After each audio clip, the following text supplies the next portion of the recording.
Meaning of hailstone. Hailstone.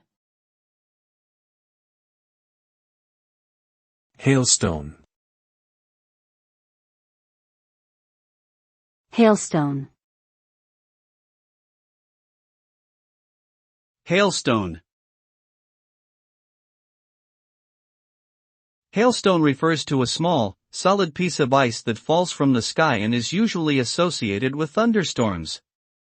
These frozen pellets form when raindrops are carried by updrafts into extremely cold areas of the atmosphere where they freeze and then fall back to Earth.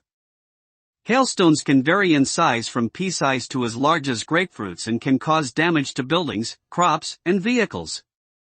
In extreme cases, hailstones can also pose a threat to human safety during severe storms.